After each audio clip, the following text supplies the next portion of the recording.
Went to a party my BF warned me about, got attacked, and now he's breaking up with me. All right, so here's the thing. Matt and I go way back, like sixth grade back. We were just a couple of 11-year-olds who clicked instantly. I remember the first time we met. He had this goofy smile and a knack for making everyone laugh, even the teachers. We ended up being seatmates, and before I knew it, we were best friends. It wasn't just the casual, we hang out during recess type of friendship. It was the kind where you know each other's favorite snacks, secrets, and even the weird quirks no one else notices. We were inseparable from the get-go. Everywhere Matt went, I was there too. It's like we were stuck together, and honestly, neither of us minded. It wasn't just about having someone to share jokes with or do homework together. It felt deeper than that. Even as kids, we leaned on each other in ways most people didn't. Whether it was dealing with bullies or just feeling like no one else got us, we always had each other's backs. By the time we hit 14, things naturally shifted. We'd been best friends for years, but now there was this weird tension between us. Not bad tension, but like, every time he'd smile at me, my stomach would do this little flip. It was confusing at first because I'd never thought about Matt like that. But turns out he was feeling the same. One random day during one of our marathon phone calls about nothing and everything, he straight up asked if I wanted to be his girlfriend. I remember laughing nervously, thinking he was joking, but he wasn't. So we gave it a shot. Dating Matt felt like the most natural thing in the world. We didn't have that awkward getting to know you phase because we already knew everything about each other. Our relationship felt solid right from the start. Sure, we had our fair share of dumb teenage arguments, mostly about things like who left the last slice of pizza or who was worse at math. Spoiler, it was him. But even those fights never lasted long. We always found our way back to each other, stronger than before. Fast forward a few years, and we were still going strong. But then, life threw a major curveball at me. My parents died when I was 17. It was a car accident, sudden and brutal. They didn't have close ties with their families, so when they passed, I was pretty much left alone. That's when Matt's family stepped in. Without hesitation, they took me in like one of their own. Moving in with them was a game changer. I don't even know how to describe it, but Matt's mom, she's got the biggest heart ever. She treated me like her own daughter from day one. She cooked for me, made sure I was okay, and just cared. It wasn't just her, though. Matt's siblings, his older brother Jake and his two younger sisters, Lily and Emma, became my new family. They didn't have to do any of it, but they did, and I'll forever be grateful for that. Living with Matt brought us even closer. We weren't just a couple anymore. We were partners navigating life together. He was there for me in ways I can't even begin to explain. I was a mess after my parents passed, but Matt never once let me feel alone. He'd stay up with me during those sleepless nights when the grief hit the hardest. He held me when I cried and cracked jokes when I needed to laugh. He was my rock, plain and simple. We shared everything, our hopes, dreams, fears, and even the dumb little things that only made sense to us. Matt wasn't just my boyfriend. He was my best friend, my family, my safe place. And the thing is, he made me feel special. It didn't matter that I wasn't the smartest or the prettiest girl around. In his eyes, I was enough. Now, let me tell you a bit about Matt. This guy is something else. He's tall, like really tall. 6'3" to be exact. He's got this effortless charm that makes people instantly like him. He's funny, the kind of funny that makes your stomach hurt from laughing too much. And smart? Oh man, this guy is a genius. He's in med school and speaks 5 freaking languages. It's ridiculous how talented he is. But for all his amazing qualities, Matt had his insecurities. And honestly, that's part of what made him feel so real. He wasn't perfect. He had his flaws, just like everyone else. One of his biggest hangups was about cheating. His aunt had cheated on his uncle, who ended up taking his own life because of it. Matt was really close to his uncle, and that experience left a deep scar on him. It made him a bit paranoid, especially when it came to me being around other guys. He trusted me, sure, but that fear of betrayal was always in the back of his mind. Despite that, we made it work. We had this unspoken understanding that no matter what life threw at us, we'd face it together. I can't explain it, but there was this feeling of forever between us. We were planning a future together, marriage, kids, the whole deal. It wasn't just talk. We genuinely believed we'd grow old side by side. Looking back, those early years were some of the best times of my life. We were young, maybe a little naive, but we had something real. We weren't just another teenage couple. We were partners, best friends, and so much more. Life had dealt us some pretty tough cards, but together, we faced every challenge head on. I wouldn't trade those years for anything. Even now, thinking about all those moments we shared, I can't help but smile. Matt was my everything, and I was his. At least, that's what it felt like back then. But, as you'll see, Life has a way of changing things, sometimes in ways you never see coming. So here's where things started to go sideways. Like I mentioned, Matt and I had a pretty solid relationship for years. We'd been through so much together, and I always felt like we could handle anything. But earlier this year, cracks started to show. It all began when I started spending more time with my friends. Don't get me wrong, Matt and I still spent plenty of time together, but I felt like I needed to hang out with other people too. I mean, we were together constantly, living in the same apartment, sharing everything. I wanted a little space, you know? Not because I loved him any less, but just to keep things balanced. But Matt didn't see it that way. He started getting weird about it, especially when I hung out with my guy friends. To be fair, he'd always been a bit jealous, but it felt like this time it was on another level. He would ask me a million questions every time I went out: who was going, what we were doing, when I'd be back. It was like he couldn't handle me having a life outside of him. One night we had a huge fight about it. I remember it so clearly. I was getting ready to go out, and he just snapped. "Why do you need to go out with them so much?" he asked, his voice already on edge. I tried to stay calm. "Matt, they're my friends. I'm not ditching you. I just want to spend time with them, too." But he wasn't having it. "You're prioritizing them over me," he said, his eyes narrowing. "Especially him." He was talking about one of my closest friends, Jake, who Matt had never liked. That's when things got heated. He demanded I cut Jake out of my life. "He's not good for you," Matt said. "I don't trust him." I couldn't believe what I was hearing. "Matt, you can't just tell me who I can and can't be friends with. That's not fair." "Fair? What's not fair is you putting him above us," he shot back. We went back and forth, voices rising with every exchange. It wasn't just about Jake anymore. It was about control, trust, and a whole lot of unresolved issues. Matt couldn't let go of his fear that I'd betray him, and I was fed up with being treated like I had to choose between him and my friends. The fight ended with me storming out, slamming the door behind me. I needed air, space, anything to clear my head. But the argument didn't end there. It simmered, hanging over us like a dark cloud. A few days later, another situation blew up. I was planning to go to a party with some friends, and of course, Jake was going to be there. Matt didn't like it one bit.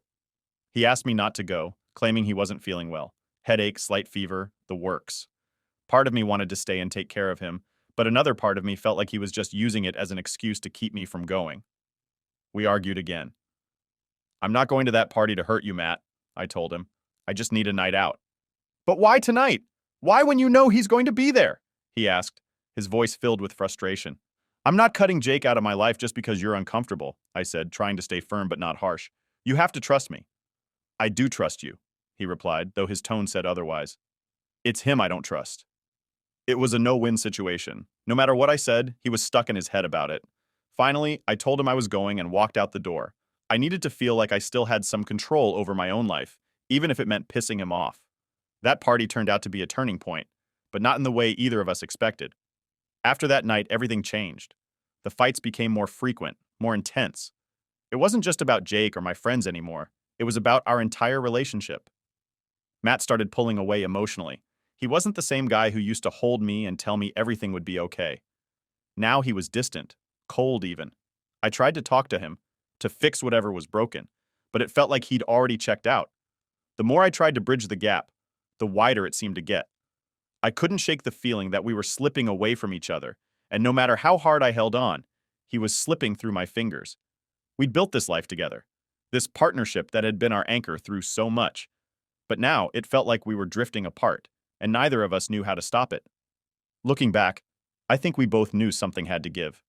We couldn't keep going like this, fighting over the same things, hurting each other in the process. But at the time, neither of us was ready to admit it. We were stuck in this cycle of blame and resentment, and it was tearing us apart from the inside. I wanted to believe we could get back to where we were, to that unbreakable bond we once had. But deep down, I knew things had changed. The foundation of our relationship had cracks, and no matter how much we tried to patch them up, those cracks kept spreading. In the end, we were both scared, scared of losing what we had, scared of what it meant for our future. And that fear, more than anything else, was what kept us holding on, even as everything else was falling apart. That night, I'll never forget it. It was supposed to be just another party. You know, one of those where you hang out with friends, laugh, and forget about all the stress for a bit. But instead, it turned into the worst night of my life, one that would change everything between Matt and me. I was already tense when I left for the party. The fight with Matt was still fresh in my mind. He didn't want me to go, especially since Jake would be there. He had this look, almost like he knew something bad was going to happen. But I was stubborn.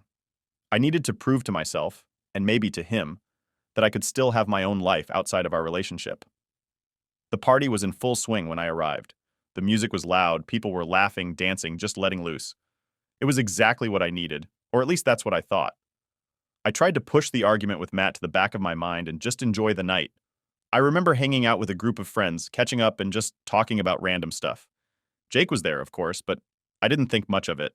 We'd been friends for years, and I trusted him, despite Matt's suspicions. The night went on, and everything seemed fine. At some point, though, I started feeling weird. Not like sick or anything, just off. It's hard to explain. I felt lightheaded, and my body felt heavy, like I was moving through water. I figured maybe I was just tired or maybe overwhelmed from the fight earlier. So, I decided to find a quiet spot to lay down for a bit. There was a room in the back of the house, far from all the noise. It seemed like the perfect place to just take a breather. I slipped in, closed the door, and laid down on the bed. The softness of the mattress was comforting, and for a moment I felt myself relax.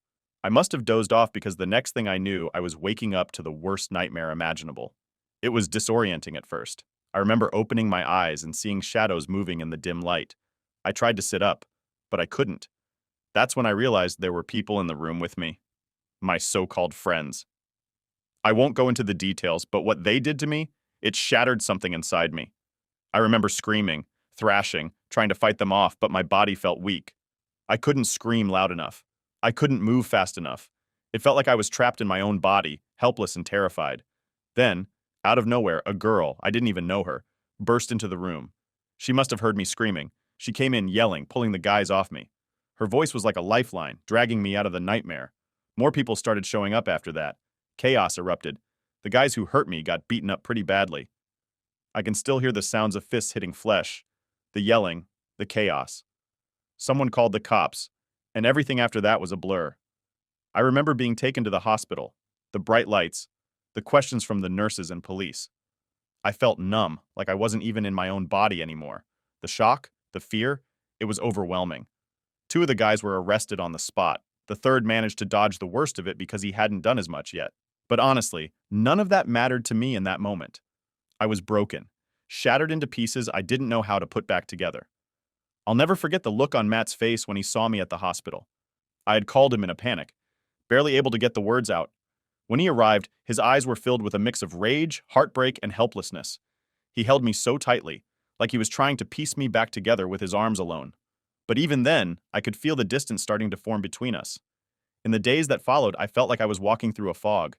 Everything seemed distant, like I was watching my life from the outside.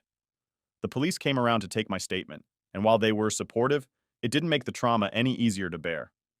I had nightmares every night, reliving those horrifying moments over and over again. Matt tried to be there for me, but I could tell he was struggling too. He was always the strong one, the one who held me up when I couldn't stand. But now, we were both broken in our own ways. He blamed himself for not stopping me from going to that party. I could see it in his eyes, even though he never said it out loud. The party had become a turning point, not just for me, but for us. Our relationship had always been strong, built on trust and love. But now it felt like we were standing on a crumbling foundation. The trust was still there, but it was cracked, fragile. And the love? It was still there too, but it was buried under layers of pain and guilt. I didn't know how to move forward, how to heal from what had happened. All I knew was that the life I had before that night was gone, replaced by a new reality I wasn't ready for. And Matt? He was trying to be my rock, but even rocks can crack under enough pressure. After that night, nothing felt the same. I mean, how could it?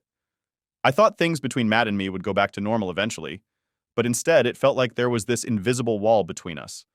And no matter how hard I tried to tear it down, it stayed up. In the beginning, Matt was everything I needed. He was there for me in ways I didn't even know I needed someone to be. He took care of everything: cooking, cleaning, making sure I took my meds. He even started going to all my therapy appointments with me. I know he was trying so hard to help, but even with all that, I could feel him pulling away. The thing is, Matt and I used to be super close, like best friends on top of being in love. We'd talk about everything, even the dumbest little things. But now, conversations felt forced. He'd ask how my day was, but it felt like he wasn't really listening. He'd sit next to me on the couch, but there was this distance, like he was there physically, but his mind was somewhere else.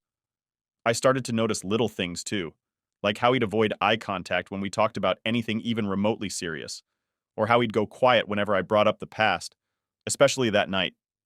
It was like he was trying to pretend it didn't happen, but I couldn't. It was there, hanging over us like a dark cloud, and no matter what, I couldn't shake it. Then there was the physical side of things. Before everything happened, Matt and I were super close in that way. He had this crazy high libido, and we were always pretty active. But after the incident, it was like that part of our relationship just disappeared. At first, I didn't think much of it. I mean, we were both dealing with a lot. But as the weeks turned into months, I started to realize something was seriously wrong. I tried to initiate things a couple of times, but he always had an excuse. I'm tired, or not tonight, I have a lot on my mind. At first, I brushed it off, thinking he just needed time, but it kept happening. Every time I reached out, he'd pull away, like he couldn't even stand the thought of being close to me like that. It hurt. A lot. Not just because I missed that part of our relationship, but because it made me feel like I was broken, like I wasn't enough for him anymore. I started questioning everything. Was it me? Was it what happened? Did he not find me attractive anymore? I couldn't stop those thoughts from creeping in, and the more they did, the more insecure I felt. One night, I tried to talk to him about it. I worked up the courage, sat him down, and asked him straight out, Matt, what's going on with us? Why do you keep pulling away? He looked at me with this tired expression, like he wanted to say something but couldn't find the words. After a long silence, he finally said, I'm just dealing with a lot right now. It's not you, I promise. But that wasn't enough for me. Matt, we used to be so close. Now it feels like you're a million miles away. I don't know how to fix this if you won't talk to me. He sighed and rubbed the back of his neck, a habit he had when he was stressed. I don't know how to explain it, he said. I love you, but everything feels different now. Different. That word hit me like a punch to the gut. Different meant things weren't going back to how they used to be. Different meant we were stuck in this weird limbo where we loved each other, but couldn't figure out how to be together anymore. I didn't push him after that.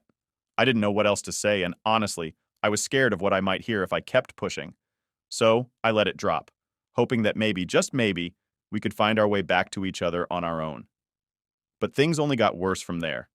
The distance between us grew wider with each passing day. I started to feel like I was living with a stranger.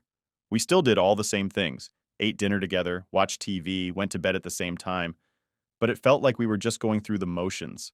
I missed him. I missed us. I missed the way we used to laugh together, the way we used to hold each other like the world couldn't touch us. But now, it felt like the world had won, and we were both too tired to fight it anymore. I tried to keep myself busy, focusing on therapy and finding ways to heal. But no matter what I did, that emptiness inside me wouldn't go away. And Matt? He was there, but not really. He'd sit next to me on the couch, his arm draped over my shoulders, but it didn't feel the same. It felt like he was doing it out of obligation, not because he wanted to. Every night, I'd lay in bed, staring at the ceiling, wondering how we got here. How did we go from being so in love, so connected, to this? I knew we both wanted to fix things, but it felt like neither of us knew how. I tried to hold on to hope, to believe that we could get through this. But deep down, I couldn't shake the feeling that something fundamental had shifted between us, something that couldn't be undone, and that scared me more than anything else.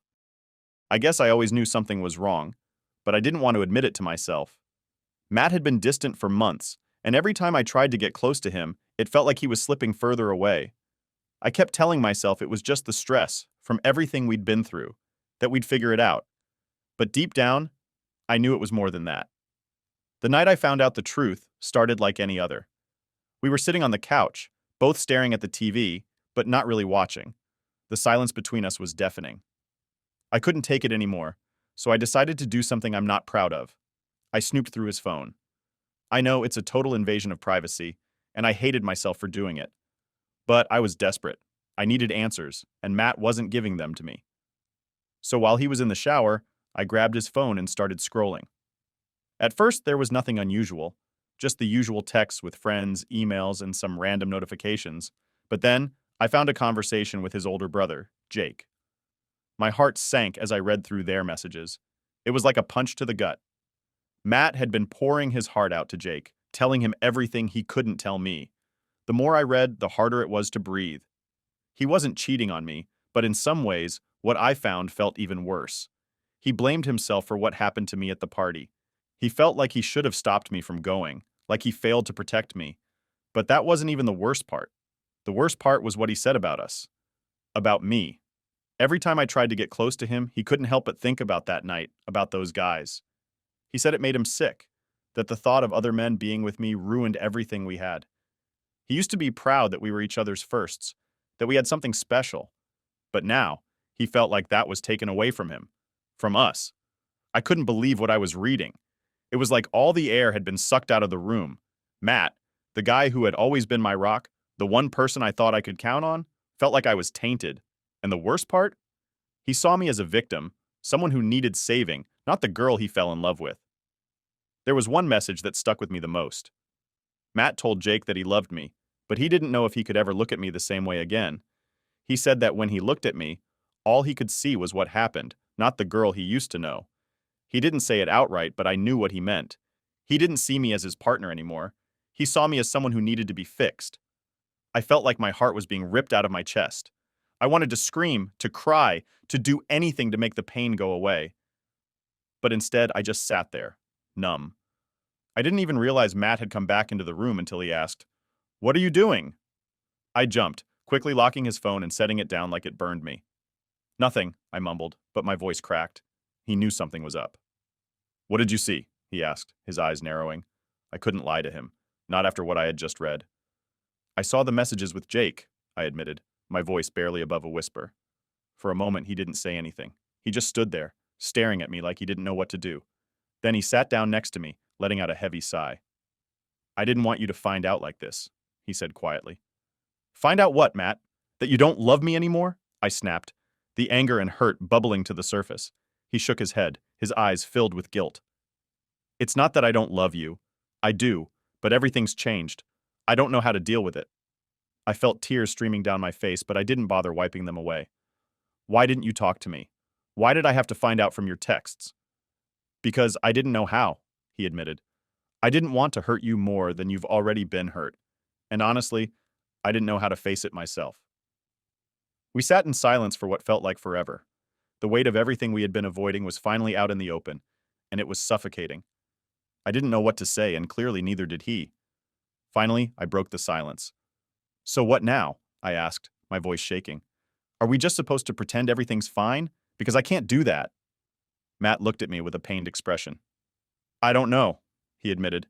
"I wish I had the answers, but I don't." It wasn't the response I wanted, but at least it was honest. And for the first time in months, I felt like we were finally on the same page. We were both lost, both hurting, and neither of us knew how to fix it. That night, we didn't have any big revelations or breakthroughs. We just sat together, holding on to each other like we were both afraid to let go. And maybe, in that moment, that was enough. Update 1. I woke up to silence. Not the comforting kind you get used to when everything feels normal, but the kind that feels off. You know, when the air feels heavier, and something in your gut tells you that something's wrong. I reached over for Matt, expecting to feel his warmth next to me, but the bed was cold. That's when I noticed the note. It was sitting on his pillow, neatly folded, like he'd planned this carefully. My heart started racing before I even opened it. My hands were shaking as I unfolded the paper. The handwriting was unmistakably his, neat, careful, almost like he didn't want to smudge the ink. But what hit me was the first line. "I'm sorry." That was all it took. My mind went into overdrive, imagining all the worst-case scenarios. I forced myself to keep reading, though my vision blurred with tears. "I'm sorry for everything. I've been trying to be strong for both of us, but I can't do it anymore. I've realized that staying here is only hurting you more. You deserve better than someone who sees you through the lens of pain and fear. I wish I could be the man you need, but I've failed you. I can't be that person anymore." I stopped reading for a second, choking on my breath. I couldn't believe what I was seeing. He was gone. He wasn't just leaving for the day or a weekend trip. He was leaving us. The life we built, the promises we made, gone. "Please don't think this is your fault. It's not. This is all on me. I've tried to push through, but every time I look at you, I'm reminded of what happened, and I hate myself for not being able to let it go. You need someone who can love you without any shadows hanging over them, and I'm not that person anymore." I read those words over and over, hoping they'd start to make sense. But they didn't. How could he think leaving me was the answer? After everything we'd been through, all the nights we spent trying to hold each other together, this is where we ended up. I'm leaving because I love you too much to keep hurting you. I know it doesn't feel like love right now, but it's the only way I know how to protect you from the mess I've become. Please don't wait for me. Move on, find happiness. You deserve that. I threw the note across the room. I couldn't take it anymore. The weight of his words crushed me. I felt betrayed, abandoned, but most of all, I felt empty. The one person who was supposed to stick by me, who promised we'd get through this together, was gone. I sat on the edge of the bed, staring at the note lying crumpled on the floor. Every part of me wanted to scream, to cry, to break something, but I couldn't move. It was like my body had shut down, refusing to process the reality of what just happened. Matt wasn't coming back. He didn't give me a chance to fight for us, to even say goodbye. He just left. I kept replaying our last conversation in my head, searching for clues, anything that would have hinted this was coming. But there was nothing. He seemed distant, sure, but I thought we were still trying. I thought we were still us. I spent hours sitting there, replaying every moment we shared, trying to piece together where it all went wrong. Was it the fights? The silence between us? The way he couldn't look at me anymore? Maybe it was all of it, or maybe none of it. The truth is, I'll never really know what was going through his mind when he wrote that note. As the day dragged on, I kept expecting to hear the door open, for Matt to walk in and tell me it was all some horrible mistake. But the hours turned into days, and there was nothing. No calls, no texts, no signs of him anywhere. He was gone, just like that. His family didn't know where he was either. His mom called me, frantic, asking if I'd heard from him. When I told her about the note, her voice cracked. "He's running away," she said. "He thinks he's protecting you, but he's just scared." Scared. That word stuck with me. Matt wasn't just scared for me. He was scared of himself, of what he couldn't handle anymore. And instead of facing it, he ran. I wanted to hate him. I wanted to scream at him for leaving me like this, for making me feel like I wasn't worth fighting for. But I couldn't. Because deep down, I knew he thought he was doing the right thing. He thought leaving would make it easier for both of us. But it didn't. It left me alone, broken, and trying to pick up the pieces of a life we were supposed to share. As the weeks went on, the pain didn't get any easier. Every time I walked into our apartment, I felt his absence. His clothes were still in the closet, his toothbrush still in the bathroom, but he was gone. It was like living in a ghost town, surrounded by reminders of what we used to have. I kept hoping he'd reach out, that he'd realize leaving wasn't the answer. But he never did. And eventually, I had to accept that he wasn't coming back. He'd made his choice, and now I had to figure out how to live with mine. Letting go of Matt was the hardest thing I've ever had to do, but holding on to someone who didn't want to be held was even harder. So I packed up his things, put them in a box, and tried to move on. It wasn't easy, and honestly, some days, it still isn't. But I'm learning.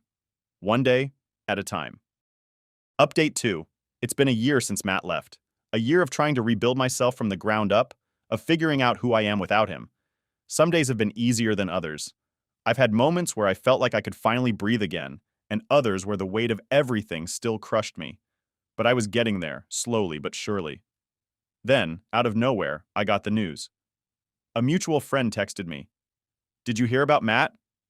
I stared at the message, my heart sinking. For a second, I didn't want to know, but curiosity got the better of me, so I replied, "No, what happened?" The next message hit me like a freight train. "He's engaged. He proposed to his new girlfriend." I felt like the air had been knocked out of me. Matt? Engaged? How could that be? It had only been a year since he disappeared from my life without so much as a goodbye. And now, he was not only with someone else, but planning to marry her?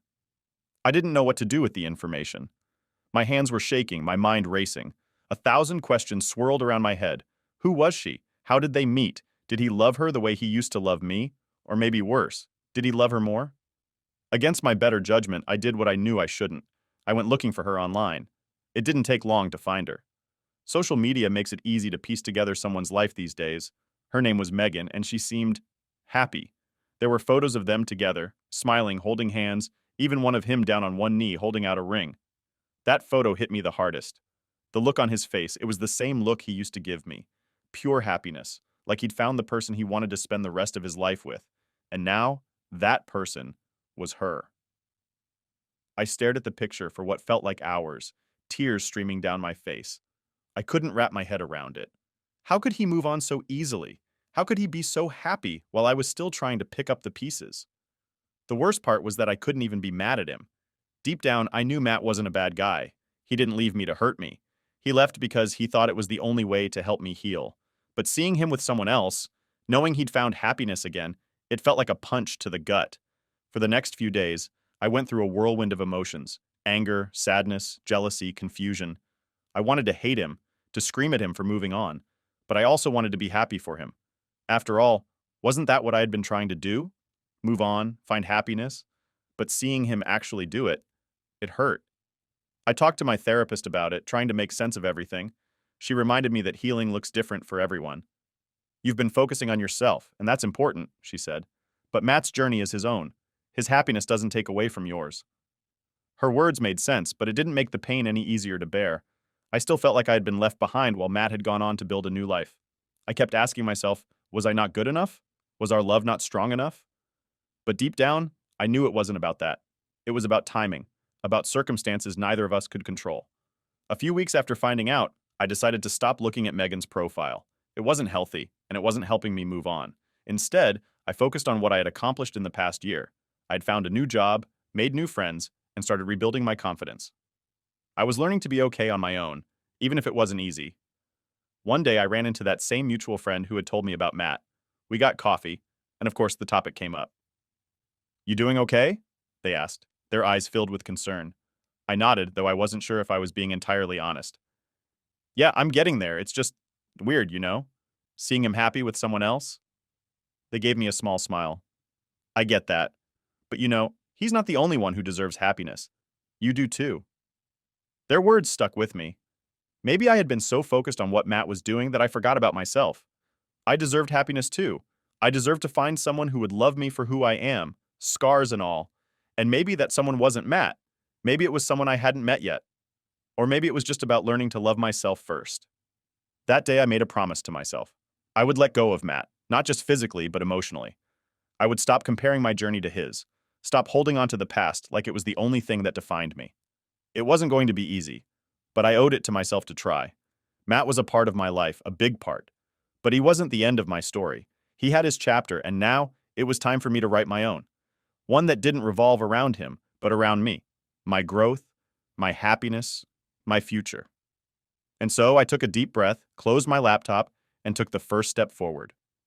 1 year later, I might not have all the answers, but I'm learning, and that's enough.